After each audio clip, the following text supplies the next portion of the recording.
Fortune 500'e baktığımızda tüm firmaların %60'ının B2B firma olduğunu görürüz. Ama buradan çıkıp herhangi bir kitap evine gittiğiniz zaman oradaki pazarlama konulu kitaplara baktığınız zaman maalesef sadece %7'lik bir oran görürüz B2B pazarlama alanında. Şimdi buradaki yanılgı aslında B2B pazarlamada fiyatın ve ürün kalitesinin yeterli olduğunu düşünülmesidir. Aslında bu çok yanlış bir algı ama maalesef dünyamızda böyle. Ne kadar endüstriyel bir satış olursa olsun, en hardcore endüstriyel ürünlerde bile satışta en önemli şey duygulardır.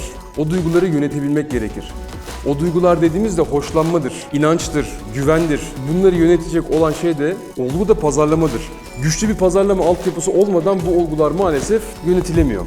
B2B'de de bu eksiklikten dolayı maalesef birçok firma başarı sağlayamıyor. Sağlayanlar da böyle sağlıyorlar zaten. B2B'de nasıl davranıyoruz müşteriye ulaşmak için? 1. İlk önce müşteriyi buluyoruz. Doğru bir araştırmayla buluyoruz. 2. Müşterinin bizden haberdar olmasını sağladıktan sonra onun bize ilgi duymasını sağlıyoruz. Bizle ilgilenmesini sağlıyoruz. İlgilendi mi? O ilginin arzuya dönüşmesini sağlıyoruz. Arzu edecek bizi. Arzu ettikten sonra ne yapacak? Somut bir talepte bulunacak. Diyecek ki ben bu firmanın bu ürününü istiyorum. Almak istiyorum, satın alma motivasyonum var diyecek. Ve somut bir talepte bulunacak. Ondan sonra satış ekibi tarafından satış yapılacak. Satıştan sonra da pazarlamanın en önemli görevlerinden bir tanesi de o müşterinin sürdürülebilir olmasını sağlamak. Bu da iyi bir satış sonrası pazarlamayla ancak mümkün olabilir. Bu konuda da maalesef birçok firma emekliyor. Çok yetersiz kalıyor. Bu aslında ben hep o örneği veriyorum. Bir kızı bulursunuz, hoşlanırsınız, ona ilgi duyarsınız, elde etmeye çalışırsınız, evlenirsiniz, uzun süre evli kalmak istersiniz. Aynı şekilde bir kızın bir erkeğe ilgi duyması da benzer bir şeydir. Bu da bir pazarlama aktivitesi gibidir ama B2B pazarlamada birazcık daha strateji girer ortaya. Birazcık daha çok yönlüdür, biraz daha sanatsaldır. Şimdi sanatta nasıl bir yaratıcılık vardır? Aslında B2B pazarlamada da önemli bir yaratıcılık olması gerekir. Çünkü farklılaşmanız lazım, farklı olmanız lazım. Bu bir nasıl diyeyim, yetenek ister, yaratıcılık ister ve her şeyden önemlisi strateji ister. Strateji olmadan maalesef pazarlama özellikle B2B alanda yapmak çok zor. Birçok firma maalesef strateji olmadan yola çıkıyor ve uygulamalarını anlık böyle fikirler üzerine yapıyor. B2B'de başarılı olmanın temel faktörü pazarlamaya yatırım yapmak. Bu çok açık. Şimdi kaliteli bir pazarlama yönetiminde öncelikle doğru analiz yapmak lazım. Hem müşteriyi hem pazarı çok iyi analiz etmek lazım. İkinci olarak çok iyi ve kaliteli bir dijital pazarlama yapmak lazım. Özellikle global oynayan firmalarda.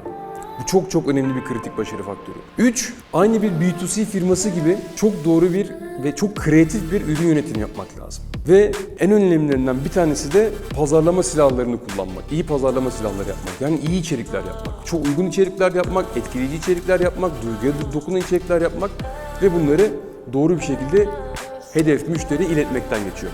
Şimdi iki türlü yöntem var B2B pazarlamada müşteriye ulaşmak için. Bunlardan bir tanesi ilki pull marketing. Yani pull marketingi ben balıkçılıktan bir örnekle anlatacağım size. Pull marketing doğru ağı doğru denize atmak ve doğru balığı yakalamaktır.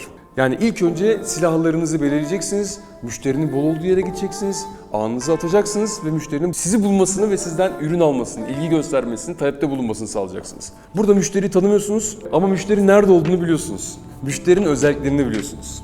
İkinci yöntem de push marketing. Bu da balıkçılıkta büyük balığın nerede olduğunu biliyorsunuz, hangi kayada olduğunu biliyorsunuz ve onun peşinden zıpkınla gidiyorsunuz. Bu da büyük müşterileri önceden çok iyi araştırıp onların ilgisini çekecek yöntemlerle onlara birebir de ulaşmaktır. Hepsinin çok fazla yöntemi var ama mutlaka hepsinde önemli olan şey stratejik planlama başta, iyi bir organizasyon ve planladığınız bütün aktiviteleri iyi yapacak bir ekiptir. Temel, kritik, başarı faktörü aslında budur. Stratejik planlama. Ve en eksik globalde, Türkiye'de de ve globalde de en eksik konu da aslında budur. Bunu doğru yapan firmalar her zaman başarı sağlarlar. Bir kurumda satış her zaman futbolun 9 numarasıdır. Gol atar, popüler çocuktur. Ama aslında satışın gol atabilmesi için, yani ciro olması için onu mutlaka beslemek lazım. Öyle bir orta sahanız olması lazım ki sizin defansman top alacak, o topu gerekirse kanatlara verecek, alacak. Ve çok doğru bir zamanda 9 numara önüne öyle bir atacak ki 9 numara sadece dokunmak kalacak kimi zaman.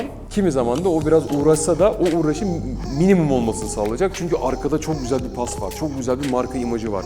çok güzel bir iletişim var. İşte pazarlamanın gerçek katkısı futbola benzetirsek 10 numaradır. Takımın beynidir, bir şirketin beynidir. Aslında pazarlamanın en önemli özelliği pazarlama anı yaşamaz, anlık yaşamaz. Anlık keyiflerle yaşamaz. Pazarlama geleceği düşünür, geleceği inşa eder. Bir firmanın geleceğidir. Bir firmanın vizyon sağlayıcısıdır. Bir firmanın yarın öbür gün değerini yükseltir. Kapıdan yeni bir müşteri geldiği zaman ben bu firmayı satın almak istiyorum dediği zaman ona en yüksek fiyatı söyletecek departman pazarlamadır. Dolayısıyla marka değeridir. Her ne kadar B2C'de çok daha ön planda olsa da pazarlama aslında B2B'de de çok ön planda olması gerekir ve bunu ön plana koyan firmalar her zaman kazanır.